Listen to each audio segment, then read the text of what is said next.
मी स्वागताला सुरुवात करते. मुंबईहून इथं आपल्याला मार्गदर्शन करण्यासाठी आणि आपल्याला पाठिंबा देण्यासाठी माननीय आमदार चित्राताई वाघ आपलं मुंबईहून आपल्याला मार्गदर्शन करण्यासाठी इथं आलेले आहेत. त्यांचं मी इथं कडेगाव पलूस नगरीत स्वागत करते. त्याचबरोबर स्वातीताई शिंदे या पण इथं उपस्थित आहे, त्यांचंही मी इथं हार्दिक स्वागत करते. आता एवढ्या मोठ्या व्यासपीठावर ॲक्च्युली ताई मी पहिल्यांदाच बोलते आहे, थोड्याशा चुका होणार आहेत, पण तुम्ही मला समजून घ्याल अशी मला अपेक्षा आहे. माझ्या भगिनींना ती सवय झालेली आहे, मी भेटते त्यांना बऱ्यापैकी. आता आपण मुख्य याच्याकडे वळूयात. मी आपल्या सर्व भगिनींचं आणि बांधवांचंही इथं स्वागत करते की आपण एवढा मोठा पाठिंबा दर्शवत इथं भाऊंच्या सहकार्यासाठी इथं हजेरी लावली आहे, त्याच्यासाठी पण मी आपले स्वागत करते. आता आपल्या राज्य सरकारने आपल्याला ज्या योजना दिलेल्या आहेत त्या आपल्या सर्वांना गावोगावापर्यंत पोचलेल्या आहेत. त्यातली सगळ्यात महत्त्वाची योजना कोणती? आपण आता भगिनी आज सगळ्याजणी सांगू शकता. सगळ्यात फेमस झालेली योजना कोणती? एक्झॅक्टली, महिलांच्या जीवाभावाची आणि विरोधकांच्या जीवाला घोर लावणारी अशी ही लाडकी बहीण योजना. लाडक्या बहिणीच्या या योजनेमार्फत आपल्याला महाराष्ट्र शासनाच्या महायुतीच्या शासनाने आपल्याला खूप सारी मदत केलेली आहे. आपल्याला 1500 रुपयेसुद्धा ही गावातल्या खूप लोकांना महिलांना फार महत्त्वाची गोष्ट असते. या प्रचारात फिरताना ताई मला आवर्जून सांगावं असं वाटतं की या प्रचारात फिरताना महिला मला आवर्जून सांगायच्या की दर दिवाळीला आम्हाला नवरा साडी घेतो, या दिवाळीला लाडकी बहिणीचे पैसे आल्यामुळं आम्ही नवऱ्याला कपडे घेतलेले आहेत. बऱ्याचशा महिलांची बँकमध्ये खाते नव्हते, त्यांना बँकेचं पासबुक वगैरे काही माहिती नव्हतं. या योजनेमुळं आपल्याला खरं ह्या आपल्या महायुतीच्या भावांनी स्वावलंबी केलेलं आहे. बाहेर पडून सक्षमपणे काम करण्याचा एक ताकद दिलेली आहे. त्याच्यासाठी या योजनेसाठी मी महायुतीच्या बांधवांचे आपले आभार मानते. शेतकरी पीक विमा योजना, शेतकऱ्यांचे वीज बिल माफ केलेलं आहे सरकारांनी. त्याच्यामुळं फक्त महिलांनाच नाही तर गावोगावी शेतकऱ्यांची कशी मदत होईल याचाही पुरेपूर प्रयत्न या युती शासनाने केलेला आहे. तसंच स्त्रियांसाठी एसटीचा प्रवास, आपल्याला गावाला जायला खूप लांब जायचं असेल तर पैसे वाचावे म्हणून आपण टू व्हीलरनी जास्त जात होतो की जास्त जण बसून एकत्र प्रवास करायचा. तर आता एसटीच्या प्रवासाचा हाफ तिकीट या सरकारने आपल्याला करून दिलेलं आहे. तसंच मुलींचे उच्च शिक्षण पण मोफत केलेलं आहे. या सगळ्या योजनांचा गावोगावात आणि तळागाळापर्यंत पोचलेल्या आहेत. या योजनांचा आपल्या सर्वांना लाभ होत आहे. आता या कडेगाव पलूस या तालुक्याचा थोडासा इतिहास मला तुम्हाला सांगावा असा वाटतो. कडेगाव आणि पलूस हे दोन टोकाचे दोन तालुके आहेत. कडेगाव हा कंप्लीट दुष्काळी भाग आणि पलूस हा नदीकडेला वसलेला भाग. आता आम्हाला या मतदारसंघात विकास करताना फार तारेवरची कसरत करावी लागते. म्हणजे इकडच्या लोकांच्या, कडेगावच्या लोकांच्या मागण्या खूप वेगळ्या असतात आणि पलूस भागातल्या लोकांच्या मागण्या पण खूप वेगळ्या असतात.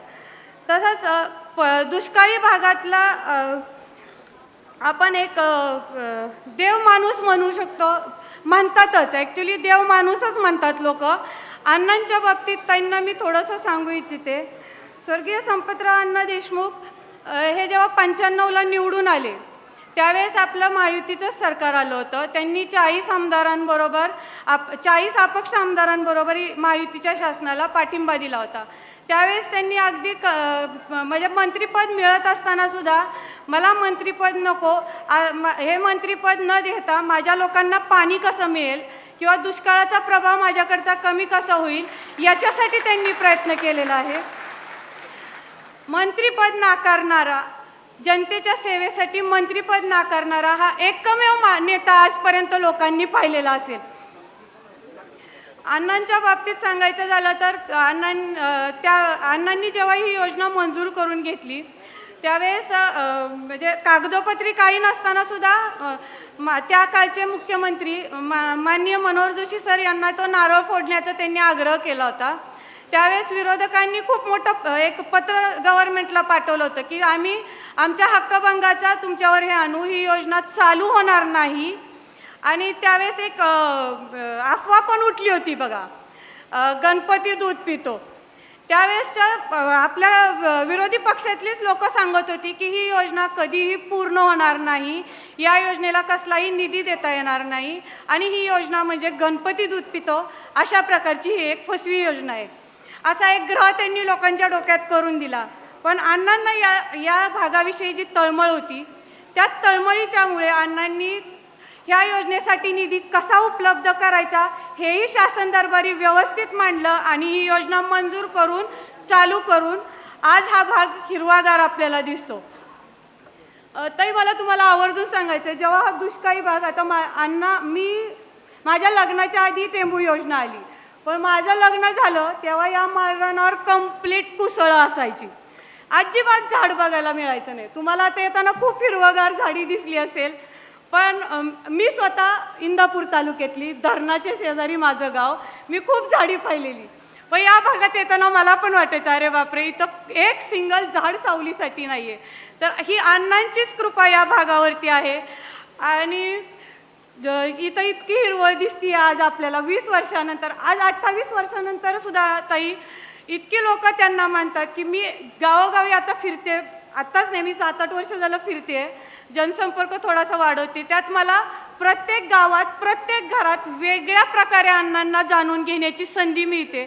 मी खरंच स्वतःला नशीबवान पण समजते आणि थोडंसं नशिबात कमी आहे असंही समजते.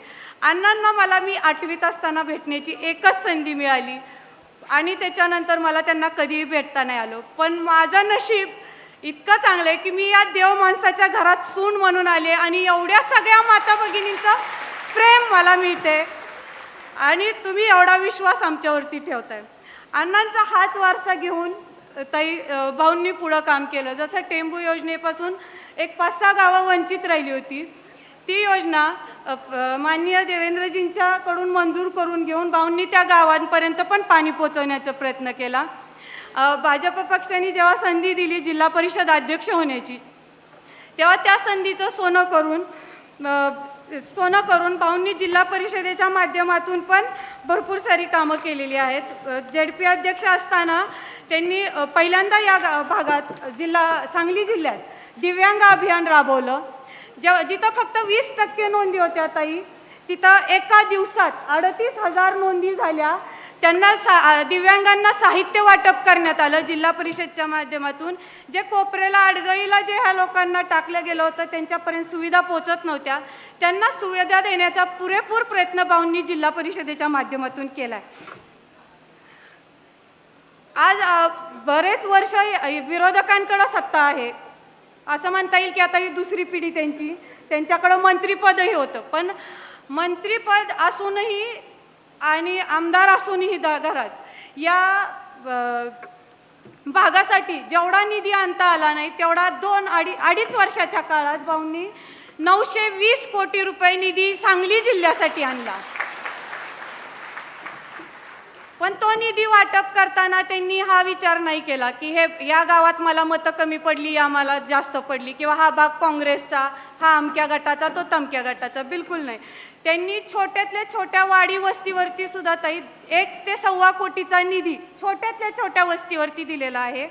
आणि हे फक्त भाजपच्या महायुतीच्या शासनामुळे आम्हालाही जमलं, तुमच्या सहकार्यामुळेच हे आम्हाला जमलेलं आहे. जिल्हा परिषदेच्या माध्यमातून विकास करताना दवाखान्यांच्या नव्या इमारती बांधून तळागाळात वाड्या वस्त्यांवरती सुसज्ज असे दवाखाने आणि आपल्याला आरोग्य सेवा पुरवण्याचा प्रयत्नही भाऊंनी पूर्णपणे केलेला आहे. तसेच शाळांच्या नव्या इमारती बनवून आणि शाळांचा विकास करून त्यांना स्मार्ट स्कूल कसे, जिल्हा परिषदेच्या शाळांना स्मार्ट स्कूलचा दर्जा कसा मिळवता येईल आणि गावातल्या मुलांना बाहेरगावी शाळेसाठी न जाता आपल्याच इथं कसं चांगलं शिक्षण देता येईल, याच्यासाठी जिल्हा परिषदेच्या माध्यमातून भाऊंनी प्रयत्न केला आणि त्याच्यामुळे जिल्हा परिषदेच्या शाळांची पटसंख्याही वाढलेली आहे. आणि सगळ्यात जीवाचा प्रश्न म्हटले पाणी नसेल तर आपण जगूच शकत नाही. तसंच अण्णांनी जसं टेंबू योजना आणून पाणी दिलं, तसंच जल जीवन मिशनच्या माध्यमातूनही भाऊंनी इथले पाणी प्रश्न सोडवण्याचा पूर्ण प्रयत्न केलेला आहे. अशा अनेक योजना भाऊंनी इथं तळागाळात पोहोचलेल्या आहेत आणि बऱ्याच ठिकाणी लाईटचा विषय नव्हता, तिथलेही लाईटचे प्रश्न सोडवण्याचा आणि लोकांना मदत होईल याचा पुरेपूर प्रयत्न भाऊंनी केलेला आहे. तर आता मी भाऊंना पक्षाने विश्वास ठेवताना भाऊंना आत्ताच जिल्हा परिषद अध्यक्ष म्हणून तर ठेवलाच होता, पण ताई मला फार आनंद होतोय की तुम्ही आज आम्हाला दुसऱ्यांदा सहकार्य करायला तुम्ही आज आमच्यापर्यंत आलेला आहात. 19 पदवीधरचे इलेक्शन जेव्हा झाले तेव्हा ताईंनी पूर्ण सातारा जिल्हा आपल्यासाठी पालथा घातला होता. ताईंनी भाऊंचा प्रचार पूर्ण सातारा जिल्हा पिंजून काढून केला होता. त्याच्यासाठी मी ताईंची खरंच आभारी आहे. तसंच सहकार्य तुमचं आत्ता पण आमच्यापर्यंत असू द्या.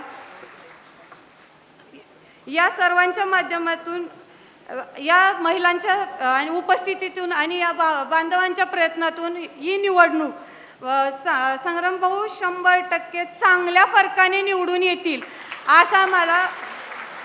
असं मी ठामपणे सांगू शकते आजच्या या उपस्थितीवरून. तरी पक्षाने आपल्या सर्वच मित्रपक्षांनी महायुतीच्या सर्व मित्रपक्षांनी आम्हाला सहकार्य करून इथं उमेदवारी दिलेली आहे. त्याचं आम्ही नक्की सोनं करून दाखवू. पक्षाच्या माध्यमातून आम्हाला इथं मोठा सहकार्य लाभत आहे. त्याच्यासाठी पण मी पक्षाची आभारी आहे. आपण शासनाच्या ज्या अतिशय चांगल्या योजना प्रभावीपणे राबतायत त्यात मला थोडंसं मागणी पण तुमच्याकडे करायची आहे. भावांकडे तर मागणी न करता भावांनी भरपूर काही दिले, पण तुम्ही एक अशा व्यक्तिमत्व आहात की तुम्ही पूर्ण महाराष्ट्राच्या लाडक्या बहीण आहात. तर आम्हाला तुमच्याकडे मागणी करायला अजिबात अडचण वाटत नाही.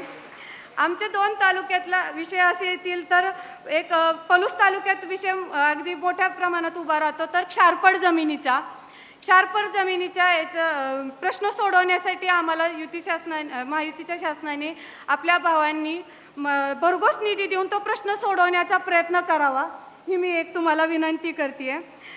वंदे भारत ही ट्रेन आमच्या भागातून खूप सारे लोक पुन्हा मुंबईला जातात, नोकरीच्या निमित्ताने असू व्यवसायाच्या निमित्ताने असू, डेली जाणारी पण खूप सारी आहेत. पण त्यांना ती वंदे भारत ट्रेन आम्हाला भिलवडी स्टेशनला थांबवता आली तर त्याच्यासाठी पण प्रयत्न करावा. आणि काल ॲक्च्युली हा मुद्दा आता माझा नाही आहे, पण मी काल प्रचार करत होते तर मला एका अगदी सिंपल वस्तीवरच्या एका महिलेने सांगितलेला हा प्रश्न आहे की 100% आपल्याला या शासनाने योजना चांगल्या दिलेल्या आहेत. ज्येष्ठ नागरिकांना प्रवास पास बसचा मोफत केलेला आहे, तो 70% वय आहे. पण ताई आता महिलांचा प्रश्न असा आहे की 70 वर्षाचा माणूस एकटा प्रवास करू शकत नाही. आजचा आपण बघतोय की 2 जणांना करावा लागतो, त्याच्याबरोबरच्याला फुल तिकीट होतं आणि 70 वर्षाला फ्री दिलं जातं. पण त्यांना जेव्हा दवाखान्यात न्यायचं असतं तेव्हा कंपल्सरी त्याच्याबरोबर एक माणूस जावाच लागतो. तर ती वयोमर्यादा कुठंतरी थोडीशी कमी व्हावी. आणि महिलांसाठी पण इथं काही योजना आणता आल्या अजून, म्हणजे कामाच्या निमित्ताने किंवा त्यांच्या व्यवसायाच्या निमित्ताने त्यांना थोडंसं आणखी सहकार्य बचत गटाच्या मार्फत अजून काही देता आलं तर ते देण्याचा प्रयत्न आपण सगळ्यांनी करावा अशी एक मी आपल्याला विनंती करते. पलूस तालुक्यात काही भागात पूर परिस्थिती ताई निर्माण होते आमच्याकडे. आता हा दुष्काळी भाग आहे आणि तो नदीकडेचा, त्याच्यामुळे तिथं पण पूर परिस्थितीवर एक कायमस्वरूपी तोडगा निघावा त्यासाठी आम्हाला मदत तुम्ही करावी सगळ्यांनी अशी एक मी आपल्या सर्वांना विनंती करते. आणि आता इथं सगळ्याला जमलेल्या भगिनींच्या ह्याच्यावरती मी ताईंना एक आश्वासन नक्कीच देऊ शकते. जसं महायुती शासनाच्या बांधवांनी आपल्याला इतक्या साऱ्या योजना देऊन सक्षम केले, जसं झाशीची राणी म्हटली होती की मी माझी झाशी इंग्रजांना देणार नाही, तसंच आता ह्या एवढ्या साऱ्या जमलेल्या झाशीच्या राण्या तुम्हाला नक्कीच आश्वासन देतील की आमच्या महायुतीच्या बांधवांनी आमच्यासाठी जे कार्य केले त्याचं श्रेय आम्ही कुणालाही घेऊन देणार नाही. आम्ही ठामपणे तुमच्या पाठीशी राहू आणि महायुतीचे शासन परत येईल आणि असाच एक रामराज्य या महाराष्ट्रात पुन्हा चालू होईल अशी मला आशा वाटते. आणि यांच्या सगळ्यांच्या जोरावर मी नक्की सांगते की संग्रामभाऊ खूप चांगल्या फरकाने निवडून येतील. त्यांचं चिन्ह आहे कमळ. आपण 2 नंबरचं बटन दाबून कमळाला सहकार्य करावं आणि आपल्याला मुंबईहून इथं मार्गदर्शन करण्यासाठी ताई आल्या, तर मी तर ताईंचं स्वागत करते आणि माझं मनोगत संपवते. जय हिंद, जय महाराष्ट्र.